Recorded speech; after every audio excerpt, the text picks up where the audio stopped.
I watched my husband's face turn from confident to terrified as I walked onto the stage of the corporate leadership conference.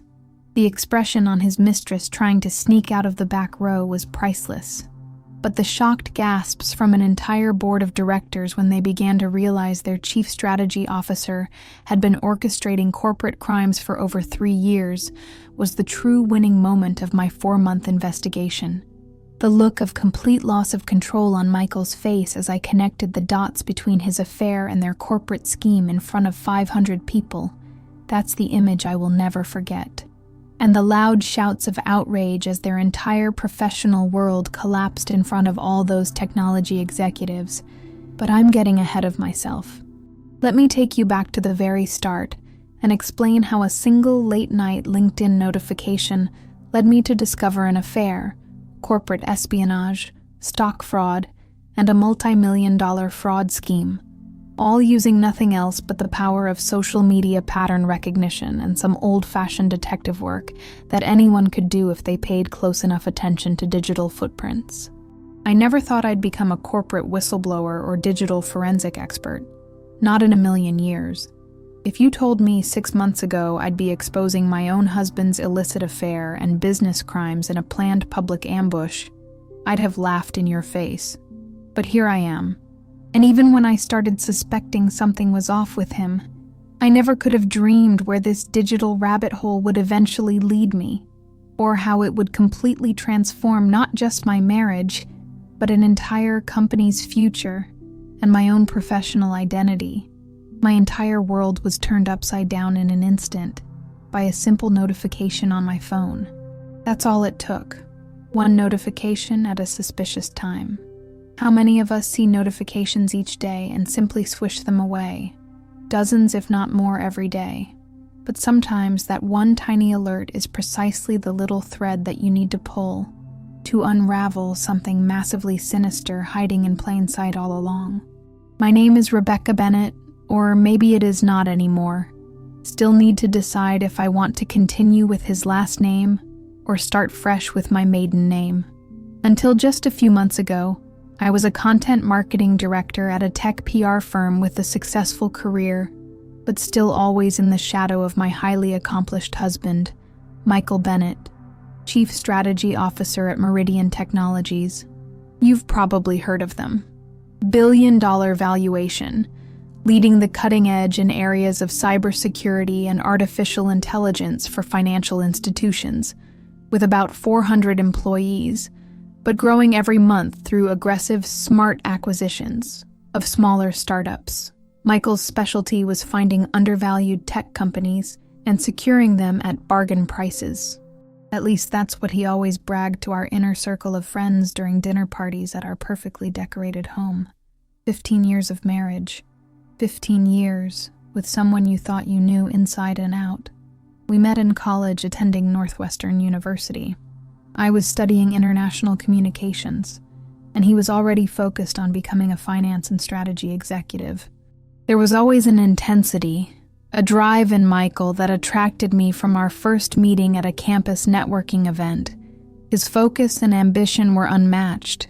He never slept in, never took a break, never seemed to need downtime like normal humans. He was like an excellent chess player, always planning and strategizing his next career move. I fell for all of that. The way he could think 4 moves ahead and anticipate problems before they even manifested. I fell for his brain before I fell for the man. And now look at what all those years built towards. A spectacular house of cards that would eventually come crashing down around us both. We had the perfect life on that suburban cul-de-sac with the white picket fence and a stunning custom home that was featured twice in architectural magazines. Our 2 golden retrievers, Bailey and Cooper, even had their own specially customized area in the house with built-in feeding stations and a dedicated dog shower in the mudroom. We had the financial stability most people only dream about, the status of a power couple with prestigious tech careers, and a great social circle of other successful friends and colleagues who seemed to admire our perfect life. We seemed to have it all, except kids. We decided against that early, as Michael believed it would impede his career trajectory, and I eventually came to accept that our power couple lifestyle wasn't compatible with raising children. Besides, we had the lavish vacations to Bali and the Maldives, matching luxury cars, a Tesla Model S for him, Range Rover for me, and entire weekends spent at high-end restaurants and spas where everybody knew our names and preferred drinks. But you know how they say that the prettiest picture frames often hide the ugliest cracks beneath the surface? The dream life we projected to the world was starting to show tiny fractures I couldn't ignore any longer, no matter how hard I tried to polish over them. I should have seen the signs earlier. Michael had become increasingly secretive about his phone in the months before that fateful LinkedIn notification, always keeping it face down on any surface. Always password protected with frequent changes to the code. Taking calls in another room or stepping outside onto our perfectly manicured lawn for sensitive work discussions. The classic signs of infidelity, right? But it's amazing how good we are at rationalizing suspicious behavior from the people we love and trust most in this world. He's dealing with sensitive corporate information, I told myself repeatedly. He's just respecting client confidentiality. That's why he's Chief Strategy Officer. He takes information security seriously.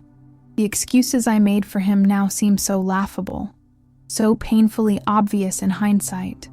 I was like someone desperately trying to force puzzle pieces together that clearly didn't fit, just to maintain the picture I wanted to see. But the moment that everything changed, the catalyst that set this entire investigation in motion, came on a completely ordinary Tuesday night in March, when nothing seemed out of the ordinary in our meticulously planned lives. Michael had texted me at 7:18 p.m. saying he was stuck in a late strategy meeting and wouldn't be home until after 10, a common occurrence in the past few months that had gradually increased in frequency. I was half asleep on our expensive Italian leather couch, watching a documentary about corporate fraud, ironically enough, when my phone buzzed with a LinkedIn notification that would change everything. James Wilson has endorsed Michael Bennett for leadership skills. 10:37 p.m. on a Tuesday night. I stared at that notification for a full minute, suddenly wide awake. Who endorses a colleague for skills at nearly 11 p.m. when they're supposedly in a meeting together? Something about it felt off, like a small pebble in your shoe that you can't quite shake out. But I dismissed it and went back to my show, pushing aside the nagging feeling that something wasn't adding up in my perfect life. 2 days later, I was in our home office looking for some tax documents when I noticed Michael's notepad by the computer. He always kept meticulous notes during meetings, another trait I had once admired. And there it was, scribbled at the bottom of a meeting agenda. LinkedIn, Michael 2023, with a little star next to it. His password, written out in his precise handwriting. I'd never snooped on my husband before. Not once in 15 years of marriage. I'd always trusted him completely. We were partners, a team. But something about that late-night endorsement kept nagging at me like a loose thread on an expensive sweater. And there was his password, right in front of me, almost like an invitation to pull that thread and see what unraveled. That night, while Michael was in the shower, his predictable 20-minute post-workout shower where he always used the same expensive body wash that I'd gifted him last Christmas, I sat down at our computer and logged into his LinkedIn account. My heart was pounding so hard, I could feel it in my fingertips as I typed, making me miss keys and have to start over twice. What was I doing? Was I really this person now? The suspicious, snooping wife from movies I'd always judged as pathetic and insecure? But what I found in those first few minutes made my stomach drop to the floor like a stone. The first thing I noticed was that Michael had been exchanging messages with someone named Alyssa Chen, Director of Corporate Development at Meridian, far more frequently than seemed normal for colleagues. There weren't just occasional messages, there were dozens daily. creating a constant stream of communication that flowed morning to night. The conversations looked professional enough on the surface, discussing acquisition targets, market strategies, competitive analysis, but something about the frequency and timing set off alarm bells that I couldn't silence. Messages sent at 11:43 p.m. when he was supposedly asleep beside me. Responses at 5:22 a.m. before his morning run. Exchanges on weekends, holidays, even on Christmas Day when Michael had told me he needed to quickly check in on a server issue during our family celebration. I remember him stepping away for nearly 40 minutes while my parents waited to open gifts. Now I knew why. I started scrolling through months of messages, my hands trembling as I clicked through conversation after conversation. The more I read, the more I noticed subtle shifts in tone between them. What started as purely professional gradually developed personal touches that were impossible to miss once I was looking for them. Inside jokes about colleagues, subtle compliments about appearance or clothing choices, references to private conversations that had clearly happened off the platform. Nothing explicitly inappropriate or sexual that I could find, but the kind of slow boundary erosion that happens before an affair fully blooms into physical intimacy. Your insight on the Parker analysis was brilliant as usual. Their loss is our gain. That blue jacket at the meeting really brought out your eyes, by the way. Missing your strategic mind today while stuck in this wasteland of a conference. These people wouldn't know innovation if it slapped them in the face. Counting down till Denver next week. Can't wait to discuss this opportunity in person. Thinking clearer when we're face to face. Same dinner spot as Chicago? 8 p.m. works. I felt physically sick reading these exchanges, like I might actually throw up on our expensive computer desk. But I forced myself to be methodical. This was still circumstantial. This could still be explained away as a close professional relationship with some boundary issues. I needed more concrete evidence before making accusations that could destroy everything. So I started taking notes, creating a detailed spreadsheet with dates, times, message content, and context. Cross-referencing with when Michael told me he was working late or at business dinners. I began documenting everything meticulously, treating it like the research projects I managed at work. Detached, analytical, evidence-based. The marketing director in me taking over when the wife in me was too hurt to function. This is where most people would have confronted their spouse immediately, demanded answers about the suspicious messages and inappropriate compliments. But something told me to dig deeper before showing my hand. I needed more than messages that could be explained away as professional communication with poor boundaries. I needed evidence that couldn't be denied or rationalized away by someone as skilled at persuasion as Michael. So I kept watching silently. And that's when I noticed something even more suspicious in his LinkedIn activity patterns. Michael would tell me he had to work late. And like clockwork, within minutes, there would be activity on his LinkedIn. Likes and comments on Alyssa's posts, skill endorsements, article sharing, and discussions. Always with Alyssa. Always with effusive praise for her insights and brilliant analysis. I expanded my spreadsheet, tracking every interaction, taking screenshots of each instance, and saving them with timestamps. The pattern was undeniable once I had it all mapped out visually, but the real breakthrough came when I started analyzing their connections more carefully. Michael and Alyssa had a suspicious pattern of connecting with the same people shortly after business trips. Trip to Chicago?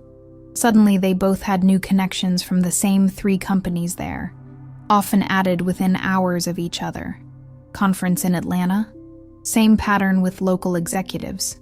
Denver Technology Summit?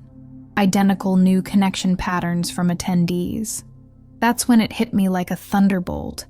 LinkedIn wasn't just showing me their digital interactions. It was giving me a roadmap of where they'd been together physically, mapping out their affair across the country in a digital trail they never thought anyone would notice or piece together. I felt like I was going to throw up when this realization crystallized in my mind. The spreadsheet in front of me wasn't just documenting a few suspicious messages. It was painting a clear picture of an ongoing affair conducted under the guise of business travel, with every conference and business trip providing convenient cover for romantic rendezvous. But I still needed absolute confirmation. Something that couldn't be explained away with professional excuses. And that's when I decided to go undercover and use their own tactics against them.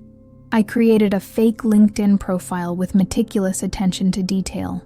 I used a professional headshot I had taken for my company website but never used. No reverse image search would connect it to me. I became Sarah Johnson, a talent acquisition specialist for a fictional tech recruiting firm called Next Level Talent. I crafted a believable background, added relevant experience spanning 8 years in the industry, even created a simple but professional website for the fake company with a generic template and stock photos. Then, I started strategically connecting with people from the companies Michael and Alyssa had visited during their business trips.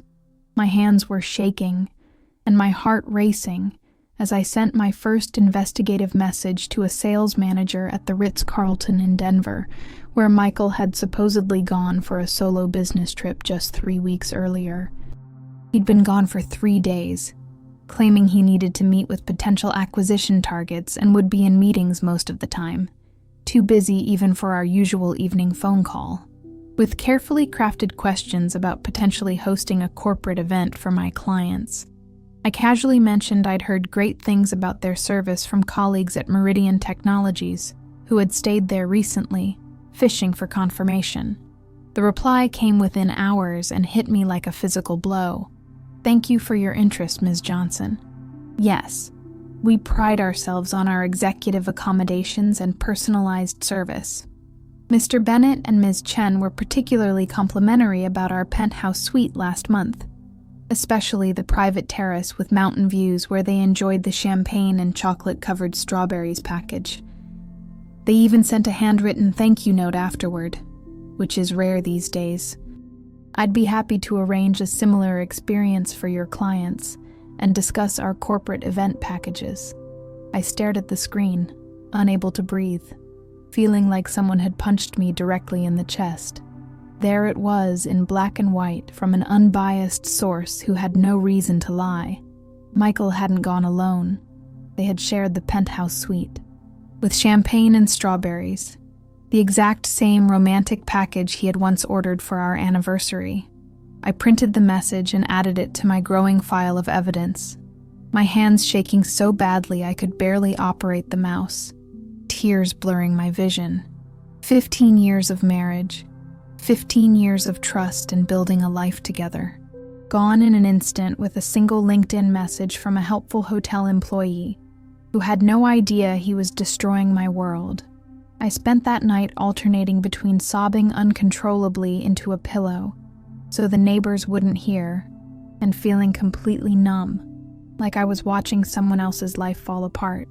But by morning, as I watched the sunrise from our kitchen window after a sleepless night, a strange calm had settled over me, a steely determination that surprised even me.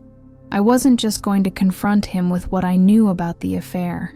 I was going to understand the full extent of his betrayal first, no matter how deep the rabbit hole went.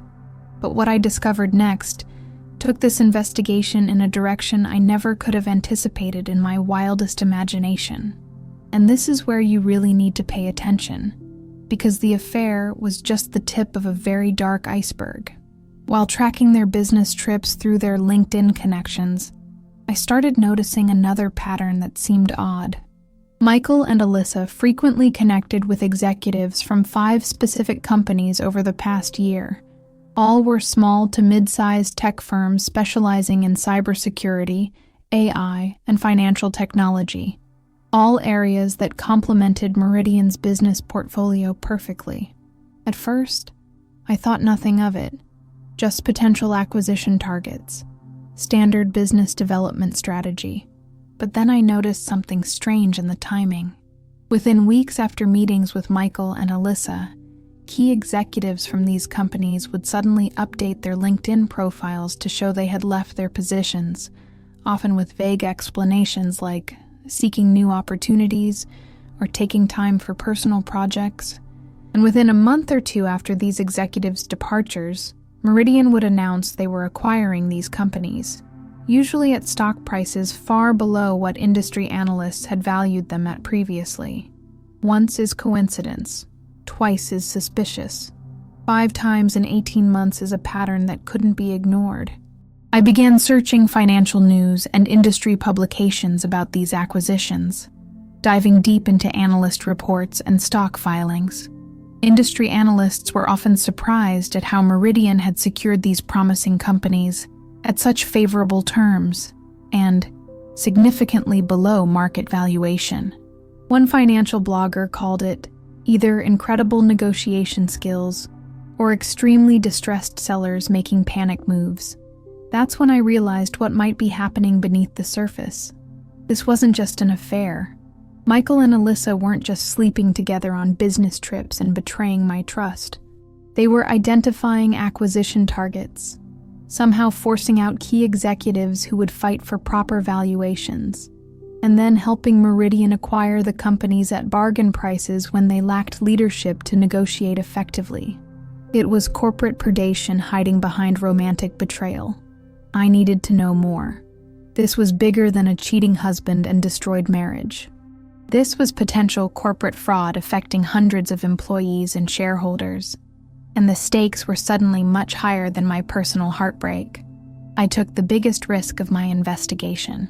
I reached out directly to one of the former executives who had abruptly stepped down before his company was acquired by Meridian. "I'm researching patterns of corporate acquisitions for a market analysis," I wrote from my fake account, trying to keep my message professional and innocuous. "I noticed you left your position at Techware shortly before the Meridian acquisition. Would you be willing to share any insights about that transition for my research? All information would be kept strictly confidential." His response, arriving at 2:17 a.m., made my blood run cold. "Who are you really? I signed an NDA, but if you're investigating Bennett and Chen, we should talk on a more secure channel. This isn't a conversation for LinkedIn messages."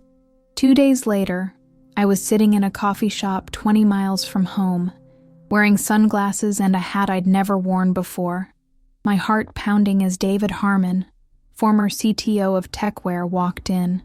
He was in his early 50s, with salt and pepper hair and deep circles under his eyes that spoke of months of stress and sleepless nights. He scanned the cafe carefully before approaching my table in the back corner.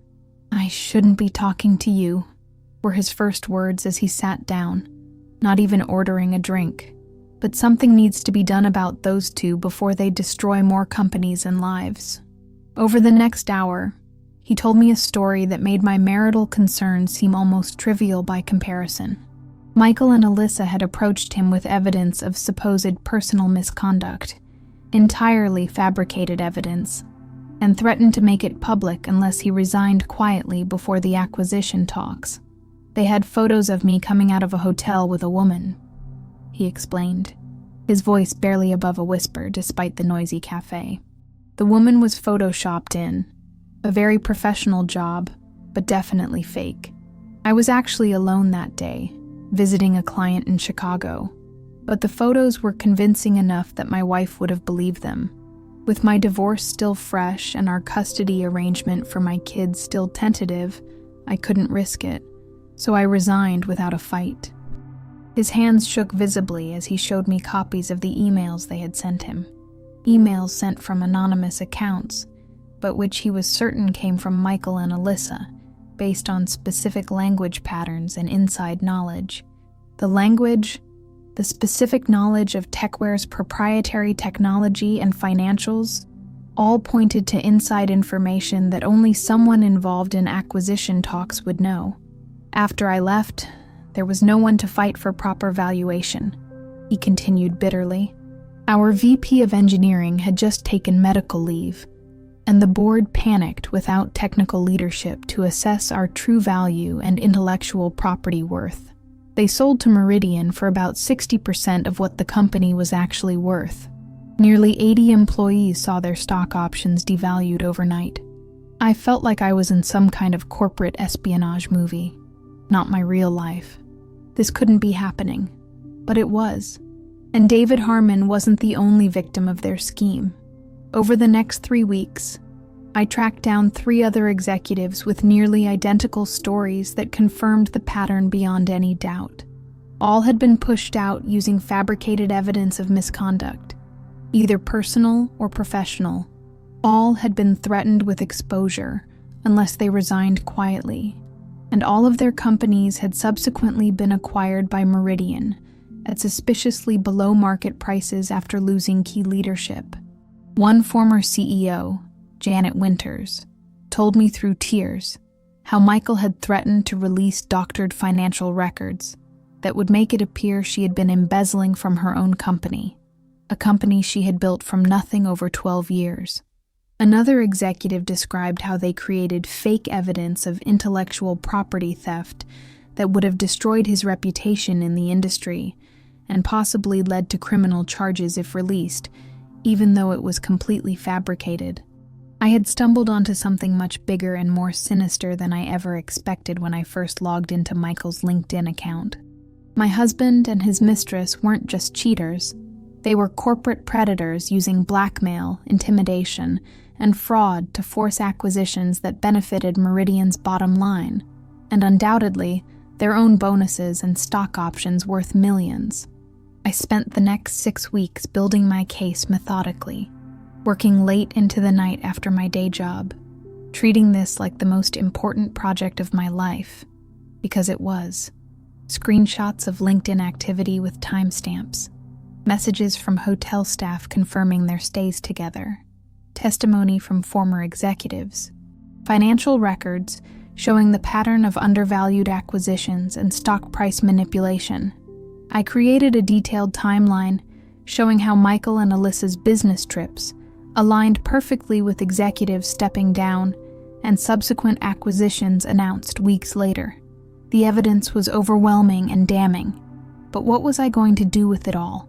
Go to the police? The SEC? Confront Michael privately? Each option seemed inadequate given the scale of what I had uncovered. None of those options felt right for different reasons. If I confronted Michael privately, he could destroy evidence and warn Alyssa, potentially allowing them to cover their tracks. If I went to authorities without warning Meridian's leadership, hundreds of innocent employees might suffer when the company's stock inevitably crashed from the scandal. Then, browsing Michael's LinkedIn one evening, I saw his latest post that made my decision crystal clear. Proud to be delivering the keynote presentation at Meridian's annual leadership summit next month. Looking forward to sharing our acquisition strategy that has added $2.3 billion in value to our company over the past 3 years. The audacity, the sheer arrogance of it. He was going to stand on stage and brag about these fraudulent acquisitions built on blackmail and intimidation. He was going to take credit for creating value that came from destroying people's careers and devaluing their life's work. That's when I knew exactly what I was going to do. The plan formed in my mind with perfect clarity, as if it had been waiting there all along. The next 2 weeks were a blur of preparation. I reached out to Meridian's CEO, James Wilson. Yes, the same one who had endorsed Michael at 10:37 p.m. that fateful Tuesday, using my real identity. I told him I had uncovered troubling information about the company's acquisition practices and needed to speak with him privately before the summit. I was vague but serious enough that he couldn't dismiss me. Surprisingly, he agreed to meet. I think he was more curious than concerned initially. He probably thought I was just a jealous wife who had discovered the affair and wanted to cause trouble or seek some kind of revenge. If only it had been that simple. We met at a private room in an upscale restaurant downtown, where no one from Meridian would accidentally spot us.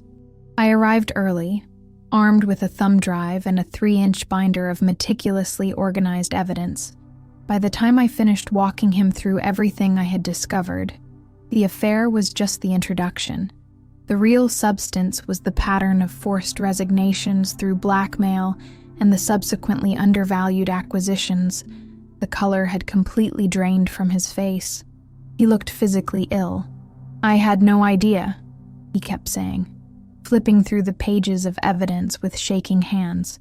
The board approved these acquisitions based on Michael's recommendations and valuation models.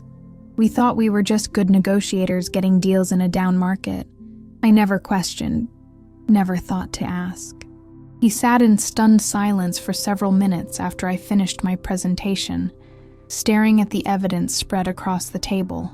Then he looked up at me with a resolution in his eyes that I hadn't expected from a CEO who had just learned his company's growth was built on fraud. "We need to make this public. All of it," he said firmly. "If this got out without us addressing it proactively, it could destroy the company completely. Hundreds of people would lose their jobs. Shareholders would be devastated. We need to get ahead of this and show we're taking immediate action." I was surprised by his ethical stance. I had expected resistance, denial, maybe even threats to keep quiet and protect the company's reputation at all costs.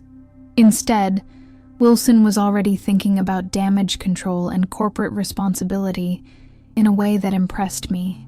"The annual summit is in 3 days," he continued, checking his watch, as if suddenly aware of how little time we had.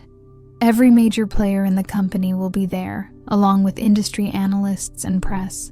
Michael is scheduled to present our acquisition strategy as the keynote." He paused, looking at me intently with an unexpected question. "Would you be willing to tell your story there? To everyone? We could expose this all at once, make a clean break, and start making amends immediately." My heart raced at the thought. Present my findings in front of hundreds of people, including my husband and his mistress? Become the public face of a corporate scandal that would make headlines everywhere? It was terrifying, but also strangely perfect. Poetic justice delivered in the very forum where Michael planned to celebrate his fraudulent achievements. "On one condition," I said, finding courage I didn't know I had. "The executives who were forced out, they need to be made whole. Financial compensation, public apologies, whatever it takes." Their careers and reputations were destroyed by this scheme. Wilson nodded slowly, already calculating the cost. "I'll have our legal team start working on settlements immediately. This isn't just the right thing to do morally. It's the only way to prevent multiple lawsuits that could bankrupt us. We'll need to set up a fund specifically for those affected." That's how I found myself standing at the side of the stage at Meridian's annual leadership summit 3 days later, clutching a USB drive containing my presentation, trying to control my breathing as I watched Michael bask in the applause of his colleagues who had no idea what was about to happen. He looked so confident, so handsome in his tailored navy suit, as he began his presentation about Meridian's innovative acquisition strategy. I could see Alyssa in the front row, gazing at him adoringly as he clicked through slides showing growth charts and acquisition timelines. She was wearing a red dress I'd never seen before, her hand occasionally touching the pendant at her throat, a nervous habit I'd noticed in photos of her. Neither of them had any idea what was coming. The thought gave me a calmness that surprised me. 5 minutes into Michael's presentation, CEO James Wilson walked onto the stage. "Thank you, Michael. There's been a change in our program today." He paused, his expression grave as a confused murmur ran through the audience.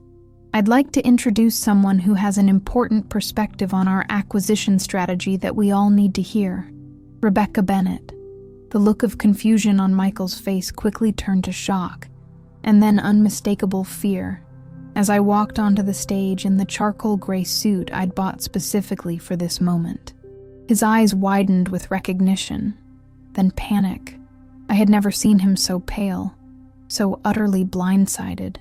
For a man who prided himself on always being 3 steps ahead, he was finally the one being ambushed. What happened next made headlines in every business publication in the country and became a case study in corporate ethics classes. But let me tell you exactly how it unfolded in that ballroom. I took the microphone, my hands trembling slightly, but my voice steady and clear as it echoed through the convention center ballroom packed with executives, employees, industry analysts, and press. For those who don't know me, I'm Michael Bennett's wife. I paused, correcting myself deliberately. Or at least I was until I discovered something that should concern everyone in this room, especially the shareholders and board members. I glanced at Michael, who had taken several steps back, his expression a mixture of shock, anger, and dawning terror as he realized what was happening and that he couldn't stop it. 4 months ago, I received a LinkedIn notification that changed my life. It led me down a path of discovery that revealed not just a personal betrayal, but a pattern of corporate misconduct that has affected this company, its acquisitions, and the entire industry in ways that demand immediate attention and accountability. The room was dead silent as I plugged my USB drive into the presentation computer.